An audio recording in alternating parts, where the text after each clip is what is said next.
অখিল গগৈ ব্ৰাহ্মণ বিদ্বেষী মানসিকতা নতুন নহয়, এই বহু পুৰণি। ন্যায় প্ৰেমিক এইজন অখিল গগৈয়ে সংগোপনে ৰাখিছে ব্ৰাহ্মণ বিদ্বেষী মানসিকতা। নমস্কাৰ প্ৰিয় দৰ্শকসকল, চাবলৈ আৰম্ভ কৰিছে আসাম লাইভ 7 আৰু ষ্টুডিঅ'ত মই বিকাশ। প্ৰিয় দৰ্শকসকল, আমাৰ আত্মাস্বৰূপ, আমাৰ হৃদয়ৰ ধ্বনি জুবিন গাৰ্গৰ অকাল মৃত্যুৱে অসমীয়া মানুহক সম্প্ৰতি যথেষ্ট আৱেগিক কৰি ৰাখিছে, সকলোকে কন্দুৱাইছে।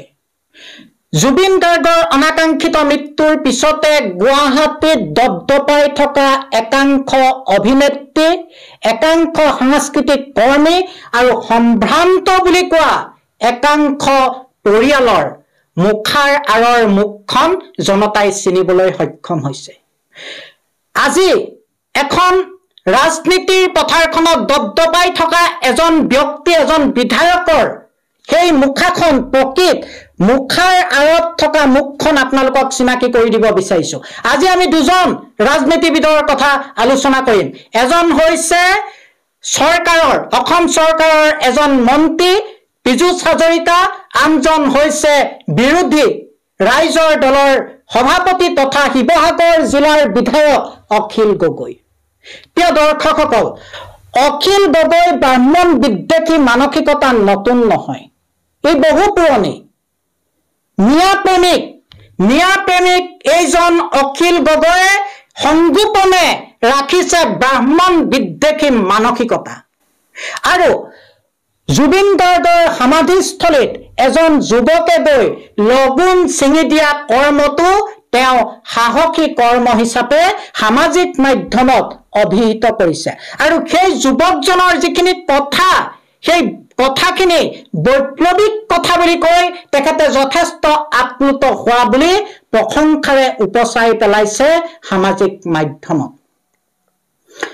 অখিল গগৈ ডাঙৰীয়া, আপুনি জানে অসমত বসবাস কৰা প্ৰতিটো জাতি, জনগোষ্ঠী, ধৰ্ম, ভাষা, সম্প্ৰদায়ৰ নিজস্ব কিছুমান পৰম্পৰা আছে, নিজস্ব ধৰ্মীয় কিছুমান ৰীতি নীতি আছে। আৰু সকলোৰে মাজত, অনৈক্যৰ মাজতো ঐক্যতা বজাই ৰাখি আমি সকলো একোজন অসমীয়া। তাৰ পিছতো কিয় আপোনাৰ ব্ৰাহ্মণ বিদ্বেষী মানসিকতা? ন্যায় প্ৰেমেৰে আপোনাৰ হৃদয়খন ভৰি পৰা সেইজন অখিলৰ ব্ৰাহ্মণৰ প্ৰতি কিয় ইমান বিদ্বেষ? এজন জনপ্ৰতিনিধি হিচাপে আপুনি অনৈক্যৰ মাজত ঐক্যৰে জাতিটোক আগবঢ়াই নিয়াৰ কথা চিন্তা কৰিব লাগে নে এনেধৰণৰ উচতনিমূলক কথাৰে এটা সম্প্ৰদায়ক আপুনি লজ্জিত কৰিবলৈ চেষ্টা কৰিব লাগে? আপোনাক পূৰ্বৰে পৰা লক্ষ্য কৰিছিলো যে আপোনাৰ ব্ৰাহ্মণ বিদ্বেষী মানসিকতাটো অধিক প্ৰবল। কিয় এই মানসিকতা আপোনাৰ? এজন যুৱকে লগুণ ছিঙিছে, তেখেতে কি খাদ্য খাইছে সেয়া সম্পূৰ্ণ তেখেতৰ ব্যক্তিগত কথা। তেখেতৰ কথাখিনি কেনেধৰণৰ বৈপ্লৱিক কথা? আপুনি যিখিনি কথা শুনি আপুনি আপ্লুত হ'ল, তেখেতৰ কথাখিনি, তেখেতৰ কৰ্মৰাজি কেনেধৰণৰ সাহসিক কৰ্ম, যিটোক লৈ জাতিয়ে তেখেতক চেলুট দিব লাগে। অখিল গগৈ ডাঙৰীয়া, লাজ লাগিব লাগে। এনেধৰণৰ মানসিকতা প্ৰতিপালন কৰি থকা এজন জনপ্ৰতিনিধি হিচাপে প্ৰকৃততে আপোনাৰ লাজ লাগিব লাগে। আজি ইছলাম ধৰ্মীয় ব্যক্তিয়েও সামাজিক মাধ্যমত এই কাৰ্যটোক ধিক্কাৰ জনাইছে, গৰিহণা দিছে। তাৰ পিছতো এজন বিধায়ক হিচাপে, এজন জনপ্ৰতিনিধি হিচাপে আপুনি যি মানসিকতা আজি ফুটাই তুলিলে, ই সঁচাকৈ প্ৰতিজন ব্ৰাহ্মণ সম্প্ৰদায়ৰ ব্যক্তি, পৰিয়ালক চিন্তিত কৰি তুলিছে। আপুনি যদি ইছলাম ধৰ্মীয় এজন ব্যক্তিয়ে মূৰত পিন্ধি থকা তেখেতসকলৰ স্বাভিমান স্বৰূপ টুপিটো যদি তাক দলিয়াই দিলে হলে আপুনি একেখিনি কথা কব পাৰিলে হলে? কোনো ব্ৰাহ্মণ ব্যক্তিয়ে চক্ৰমক লৈ পেলাই কেতিয়াবা এনেধৰণৰ বক্তব্য উল্লেখ কৰা আপুনি পাইছে? আজি ইছলাম ধৰ্মীয় ব্যক্তিয়ে ইয়াত গৰিহণা দিছে বা বিভিন্ন ধৰণৰ সম্প্ৰদায়, ভাষা, বিভিন্ন জনগোষ্ঠীয়ে এই কথাটোক লৈ ধিক্কাৰ দিছে। কাৰণ তেখেতসকলে এই অসম ভূমিত থকা প্ৰতিটো জাতি জনগোষ্ঠীৰ প্ৰতিটো পৰম্পৰা তেখেতসকলৰ ধৰ্মীয় ৰীতি নীতি সন্মান কৰে কিন্তু সন্মান কৰিব নাজানিলে আপুনি নাজানিলে কাৰণ আপোনাৰ অন্তৰত ব্ৰাহ্মণৰ বিৰুদ্ধে বিষ আছে আৰু সেই বিষখিনি আপুনি গিলি থব নোৱাৰিলে কালি কিয় এজন জনপ্ৰতিনিধি হৈ এনেকুৱা ধৰণৰ আপুনি ব্ৰাহ্মণৰ বিৰুদ্ধে উৎসাহিত কৰিব পৰা এনে ধৰণৰ মন্তব্য সামাজিক মাধ্যমত কিয় মই অসমত বসবাস কৰা প্ৰতিজন ব্ৰাহ্মণ সম্প্ৰদায়ৰ ব্যক্তি পৰিয়ালক আহ্বান জনাও যে অখিল গগৈ অনাগত দিনত ব্ৰাহ্মণ সম্প্ৰদায়ৰ বাবে একেত উপযুক্ত নহয় আমি ব্ৰাহ্মণ সম্প্ৰদায়ৰ পৰিয়াল ব্যক্তি অখিল গগৈৰ ওচৰত নিৰাপদ নহয় যিসকলে ৰাইজৰ দলত আছে অতি শীঘ্ৰে ৰাইজৰ দল এৰি আহক কোনো ব্ৰাহ্মণ অসমত বসবাস কৰা কোনো ব্ৰাহ্মণ অখিল গগৈ নেতৃত্বত কিন্তু সুৰক্ষিত নহয় এয়া নিশ্চিত কাৰণ তেখেতৰ চিন্তা তেখেতৰ কথা বতৰাই আজি এয়া স্পষ্ট ৰূপত ভবাই তুলিছে এতিয়া আমি বাদ চাম অখিল গগৈ যেহেতু আহোম এতিয়া আহোম ব্যক্তিসকলে কি কয় এই ব্ৰাহ্মণ ল'ৰাজনে যে লগুণ ছিঙি পেলালে তাক লৈ এজন আহোম হিচাপে গৰ্ব কৰা অখিলে আজি যিখিনি ব্ৰাহ্মণক ক্ষয় জ্ঞান কৰিবলৈ যিখিনি সামাজিক মাধ্যমত কথা উল্লেখ কৰিছে তাৰ বিপৰীতে আহোম ব্যক্তিসকলে কি কয় সেয়া অনাগত দিনত লক্ষণীয় হৈ ৰব তাৰ বিপৰীতে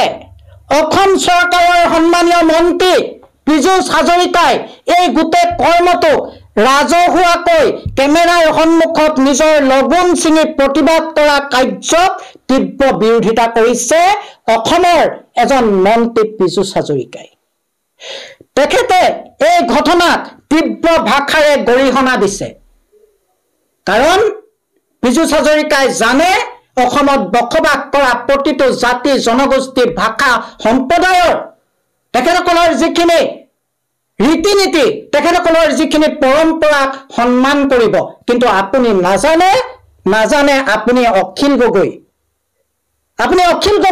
আপুনি নাজানে কাৰণ বহু পূৰ্বৰে পৰা আপুনি আপোনাৰ অন্তৰত ব্ৰাহ্মণ বিদ্বেষী মানসিকতা আপুনি সংগোপনে ৰাখিছে যিখিনি কালি প্ৰকাশ পাইছে আপুনি জানেনে হেম বৰুৱা কোন আপুনি জানেনে লক্ষ্মীনাথ বেজবৰুৱা কোন আপুনি জানেনে প্ৰতিদিনৰ সত্তাধিকাৰ জয়ন্ত বৰুৱা কোন ইয়াৰ পিছতো আপুনি কব বিচাৰে নেকি যে অসমীয়া জাতিটোৰ প্ৰতি ব্ৰাহ্মণৰ কোনো অৱদান নাই মই প্ৰতিজন ব্ৰাহ্মণ সম্প্ৰদায়ৰ যুৱক যুৱতী পুৰুষ মহিলা পৰিয়ালক আহ্বান জনাও অখিল গগৈ এই কথাটো আপোনালোকে সহজে নলব যদি এতিয়াই সহজভাৱে লয় অনাগত দিনৰ বাবে এটা ডাঙৰ ভয়াবহ বিপদ আপুনি মই আপোনাৰ মোৰ সন্তানৰ বাবে থৈ যাব লাগিব পুনৰ আহ্বান জনাও যিসকলে ৰাইজৰ দলত আছে ব্ৰাহ্মণ সম্প্ৰদায়ৰ অতি শীঘ্ৰে আপোনালোকে ৰাইজৰ দল পৰিহাৰ কৰক ৰাইজৰ দল ব্ৰাহ্মণ সম্প্ৰদায়ৰ বাবে সুৰক্ষিত নহয় আৰু মই আহ্বান জনাও 24 ঘণ্টাৰ ভিতৰত এনে ধৰণৰ ৰাইজক বিপথে পৰিচালিত কৰিব পৰা উদ্বুদ্ধ কৰিব পৰা এই কথাটো যদি অখিল গগৈ সামাজিক মাধ্যমৰ পৰা তেখেতৰ ফেচবুকৰ পৰা যদি তুলি নলয় মই নিজে আমগুৰি থানাত তেখেতৰ বিৰুদ্ধে এজাহাৰ দাখিল কৰিম